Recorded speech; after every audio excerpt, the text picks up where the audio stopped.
Hello, my dear friends. This is Rabbi Aharon Dobinsky coming to you today from the holy city of Yerushalayim, Jerusalem, Israel. Now, this week's Torah portion is just packed with things we should learn from, and that is the purpose of Torah is for us to learn from it. So let's get started on what we've got this week. Very important things to note. One, when Abraham is sitting in his tent after his circumcision, on the third day, which is said to be the most painful day afterwards, he saw some strangers walking in the direction of the tent. And it says he ran out to greet them. It didn't say he went out to greet them.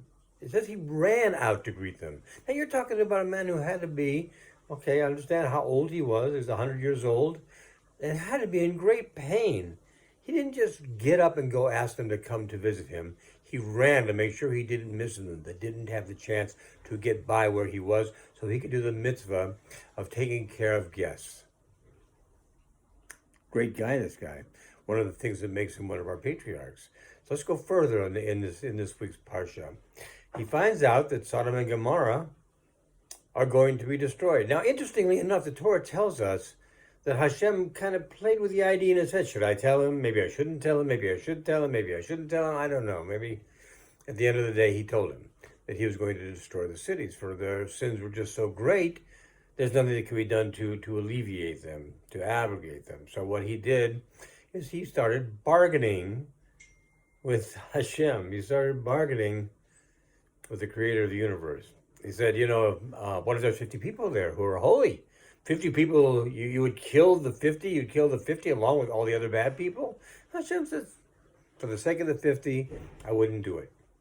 Says, well, maybe the 50 is lacking 5, and there's only 45 there. Would you kill them along with the other people? I said, no, for 45 I wouldn't.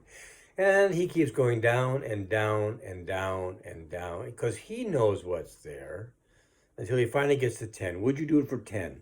Would you save the city for the sake of the 10? Hashem says, yes, I would save the city for the sake of the 10. But we all know the end of the story. There weren't even 10 there. There was Lot. And Lot, from everything we read about him, was borderline at best. So so Hashem decided to go ahead with his plan. Now, let's take a look at our father, Avinu, Abraham Avinu, our father Abraham. Let's take a look at him for just a minute. What is he doing? First of all, he shows he has so much compassion for people that in the desert he wants, please come to me, eat with me, wash your hands, wash your feet, get comfortable, relax for a little while if I found favor in your eyes. Even this, he wasn't even secure enough to say, just come here. He wants to let them know that the decision ultimately is theirs, but he would love it for them to come. This is the compassion the man had. We go back to the time of Sodom and Gomorrah, and we see he was fighting for these people. These weren't his people. These were just people. And they were awful people. And if you read the stories, you'll find out how awful they were. I'm not going to go into it now. Assume that Hashem would not want to get rid of them if they weren't awful people with no hope of becoming better people than what they were. But did that stop Abraham Avinu from bargaining for them? It did not. He realized that they are people like any other people, that life is precious. Please, Hashem, if you could see your way clear to it, not killing these people, this would be great. But at the end of the day, we find out there were so many awful people there. Hashem couldn't do that. Not even for Abraham Avinu. He had to take care of these people. He had to get rid of them. Now let's go to the third step in today's little story. The Akedah, the binding of Isaac. Now, the question on this one would be, whose test was this? This is another one of Abraham's tests, it says. Like the test when Nimrod threw him into the furnace and he was saved. This is another test for Abraham to pass. The question comes up with a lot of the Rabbiim is, but what about the fact, what was the test? It was a hard test for Abraham because he had to decide in his own mind, is Hashem testing me to see, will I do this and go ahead and kill my son? Or is he testing me to see, will I say to him, no, life is too precious, I can't kill my son? And he had to go back and forth on this and for quite a while before he came up to the conclusion that he needed to follow what Hashem had said to him. However, His decision was made a little bit easier because if you recall, Hashem had told him, when he told him he was going to have Isaac, that Isaac would be the one who would be building up the people of Abraham. Now, he couldn't very well do that if he wasn't there, could he? No. He was also told that his people will be as numerous as the sand on the seashore and the stars in the heavens.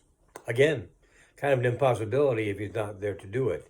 So this is something that Abraham had in the back of his head. Well, would Hashem tell me this if it wasn't true? Would he not keep his word to me? Because we've had this great relationship, and he told me even about Sodom and Gomorrah, which I know he didn't want to even tell me about. Would he tell me those things, how things are going to be built up through me, if in fact my son is no longer going to be here? That had to be in his mind as he's going through the thought process. But let's take a look at the other side of this. What other side? Well, let's take a look at Yitzchak's part of this. Yitzchak is coming up with his father. He's carrying the wood, he's carrying the fire, and he goes, "Father, we're missing a sacrifice." And Abraham told him, Hashem will provide the sacrifice. At this point, the Rabbiim tell us that Yitzchak understood he was to be the sacrifice. Not a very pleasant thought. Now, let's put this into a perspective for you. At this point, Abraham is 100 years old. At this point, Yitzhak, actually Abraham is 137 years old. Yitzhak is 37 years old. Now, you have to think about this for a minute in the context in which it's presented. Could Yitzhak take out his father? Could a 37-year-old man in the prime of his life take out a 137-year-old man and run away and say, I'm not doing that? Of course he could. He could have done that. He didn't do that. He asked him to be bound tightly so that Abraham would not make a mistake in his shechting. He was part of the deal. He knew what was going on, and he went through with it. He did not hear that the Jewish people would be built up through him.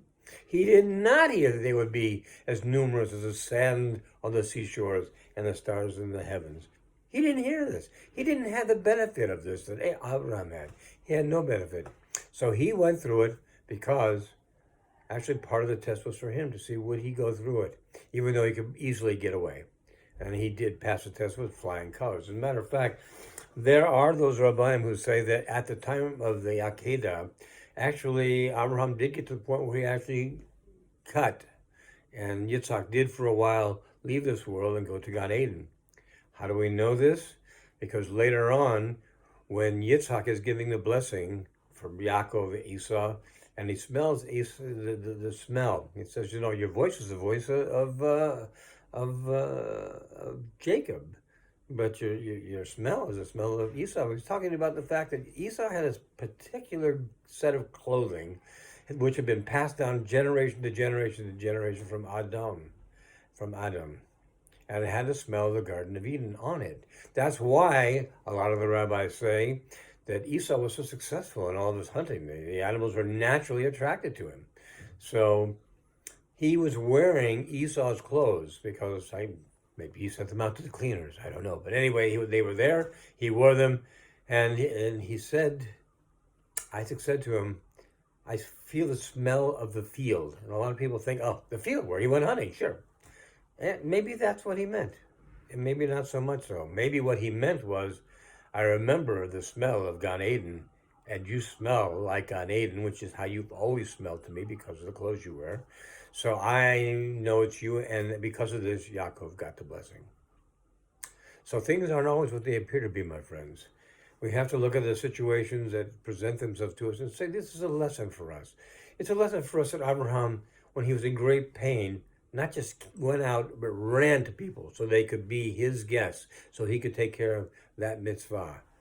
It was not just a coincidence that Abraham was told about the situation in Sodom and Gomorrah and begged and pleaded with the Kadosh Baruch Hu, please don't kill all these people for the sake of those who are holy. And it's also not a coincidence that there was a test at the Akedah, and the test wasn't just Abraham's test. The test was also Yitzhak's test. Could he stay to have his father do what he think he was going to do to him? And he did. So he passed with flying colors. Abraham passed with flying colors. Now you know why Abraham and Yitzhak are the first two of the Holy Fathers, the first two patriarchs. Because of their midos, because they were so strong, because their emunah in Hashem was so strong. If we in ourselves can get our emunah to that level, if we ourselves can come to our own personal redemption, if we, like Abraham, cared about the other people to try to bring them to us as well, if we, like Abraham, rush to do mitzvos, well then, my friends, we will bring on our own personal redemption, which will lead to the final redemption and the coming of Mashiach Tzidkenu, the third Beit HaMikdash, Rav Yomeinu. Be well, my friends. Have a good Shabbos. Kol Tuv. All the best. God bless.